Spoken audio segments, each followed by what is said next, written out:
Assalamualaikum warahmatullahi wabarakatuh. Perkenalkan, nama saya Cantika Aulia Anindita dari kelas 10 TJKT 1. Saya akan membacakan tugas 5. 1. Generasi pertama atau 1G merupakan teknologi handphone yang menggunakan sistem analog.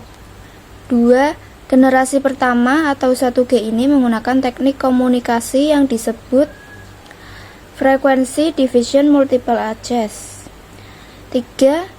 Teknik FDMA memungkinkan untuk membagi-bagi alokasi frekuensi pada suatu sel untuk menggunakan masing-masing pelanggan di sel tersebut, sehingga setiap pelanggan saat melakukan pembicaraan memiliki titik-titik sendiri, yaitu memiliki frekuensi sendiri. 4. Sebutkan 8 yang termasuk teknologi 1G, yaitu AMPS, HICAP, TALS, C450, CNETZ, Mobitex, Data TAC, dan NMT. 5. Kepanjangan dari NMT yaitu Nordic Mobile Telephony. 6. Kepanjangan dari AMPS yaitu Advanced Mobile Phone Service. 7. Kemampuan teknologi 1G ini hanya dapat bisa melayani komunikasi titik-titik saja, tidak dapat melayani komunikasi data dalam kecepatan tinggi dan besar, yaitu suara. 8. Sebutkan 4 kelemahan dari teknologi 1G, yaitu kapasitas saluran yang terbatas. 9. Pada awal tahun 90-an, untuk pertama kalinya muncul teknologi jaringan seluler digital yang hampir bisa dipastikan memiliki banyak kelebihan dibandingkan dengan teknologi jaringan analog atau 1G, seperti suara yang lebih jernih, keamanan lebih terjaga, dan kapasitas yang lebih besar. Kalimat tersebut merupakan keterangan dari ukuran ponsel yang besar, kualitas suara yang rendah, dan masa dipakai baterai yang rendah generasi kedua atau G2. 10. GSM muncul terlebih dahulu di Eropa, sementara Amerika mengandalkan A dan B pertama mereka, yaitu DAMPS dan Qualcomm CDMA. 11. Sebutkan 2 contoh dari 2G 1 dan 2 yaitu Time Division Multiple Address atau TDMA dan Personal Digital Cellular atau PDC. 12. Sebutkan kepanjangan dari GSM yaitu Global System for Mobile. 13. Kepanjangan dari CDMA yaitu Code Division Multiple Address. 14. Generasi kedua memiliki fitur CSD sehingga transfer data lebih cepat, yaitu sekitar titik-titik kbps, yaitu 14,4 kbps. 15. Sebutkan yang termasuk teknologi 2G. Sebutkan 7, yaitu TDMA, PDC, IDEN, DECT, PHPS, dan GSM. 16. TDMA kepanjangannya adalah Time Division Multiple Address. 17. PDC kepanjangannya adalah Personal Digital Cellular. 18. Cara kerja teknologi ini adalah dengan membagi alokasi frekuensi radio berdasarkan satuan waktu. Teknologi ini dapat melayani 3 sesi peneleponan sekaligus dengan melakukan pengulangan data irisan satuan waktu dalam satu channel radio. Jadi, sebuah channel frekuensi dapat melayani 3 sesi peneleponan pada jeda waktu yang berbeda, tetapi tetap berpola dan berkesinambungan. Dengan merangkai seluruh bagian waktu tersebut, maka akan terbentuk sebuah sesi komunikasi. Kalimat tersebut merupakan penjelasan dari TDMA 19. Teknologi ini memiliki cara kerja yang relatif sama dengan TDMA. Perbedaannya adalah area implementasinya. TDMA lebih banyak digunakan di Amerika Serikat, sedangkan teknologi ini banyak diimplementasikan di Jepang. Kalimat tersebut merupakan keterangan dari PDC 20 merupakan teknologi yang hanya digunakan di perangkat dengan merek tertentu atau proprietary teknologi FBR. Teknologi ini merupakan milik perusahaan teknologi komunikasi terbesar di Amerika, Motorola, yang kemudian dipopulerkan oleh perusahaan Nextel. Kalimat tersebut merupakan keterangan dari IDEN 21. IDEN berbasis teknologi TDMA dengan arsitektur GM yang bekerja pada frekuensi 800 MHz, umumnya digunakan untuk aplikasi yaitu PMR atau Private Mobile Radio dan Push to Talk. 22. Dalam teknologi IDEN, kepanjangan PMR adalah Private Mobile Radio. 23. Berbasiskan teknologi TDMA difokuskan untuk keperluan bisnis dengan skala enterprise, bukan skala service provider yang melayani pengguna dalam jumlah yang sangat banyak. Kalimat tersebut merupakan keterangan dari DECT. 24. Contoh dari aplikasi teknologi DECT adalah wireless PEX dan intercom antar telepon wireless. 25.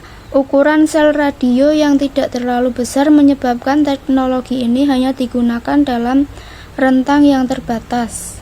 Meskipun demikian, teknologi DECT mengalokasikan bandwidth frekuensi yang lebar, yaitu sekitar 32 kbps per channel.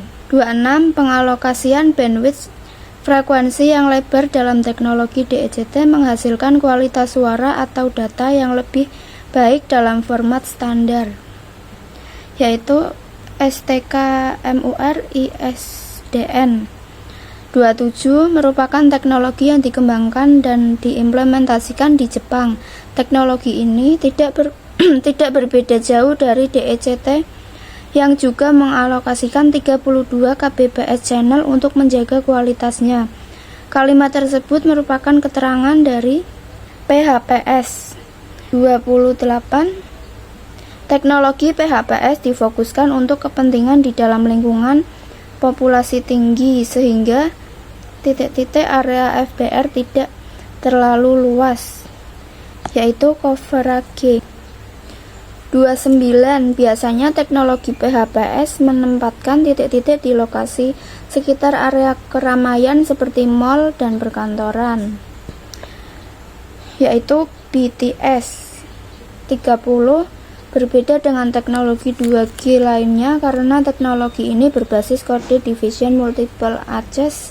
Teknologi ini meningkatkan kapasitas sesi peneleponan dengan menggunakan sebuah metode pengkodean yang unik untuk setiap kanal frekuensi yang digunakannya. Kalimat tersebut merupakan keterangan dari 15 sampai 95 atau DMA atau CDMA1.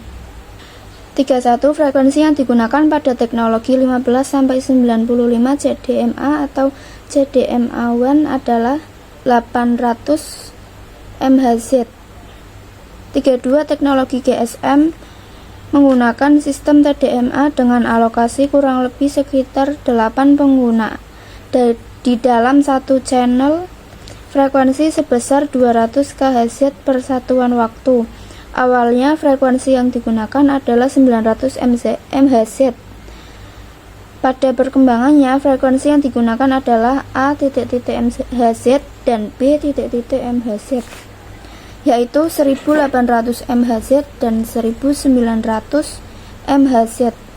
33. Kelebihan dari GSM adalah titik-titik yang lebih bagi para provider maupun para penggunaannya, yaitu interface yang lebih bagi para provider manapun. 34. Selain itu, kelebihan GSM adalah kemampuan antar sesama provider membuat pengguna dapat bebas berkomunikasi, yaitu roaming. 35. Pada generasi kedua, selain digunakan untuk komunikasi suara, juga bisa digunakan untuk sebutkan 4, yaitu SMS, voicemail, call waiting, dan transfer data. 36. Kepanjangan dari SMS adalah Short Messaging Service. 37. Transfer data pada teknologi wireless generasi kedua atau 2G dengan kecepatan maksimal bps atau bit per second, yaitu 9600 bps. 38. Kecepatan transfer data pada teknologi wireless generasi kedua atau 2G cukup untuk mengirimkan sebutkan 3, yaitu SMS, download gambar, atau ringtone MIDX. 39. SMS adalah layanan dua arah untuk mengirim pesan pendek sebanyak 160 karakter.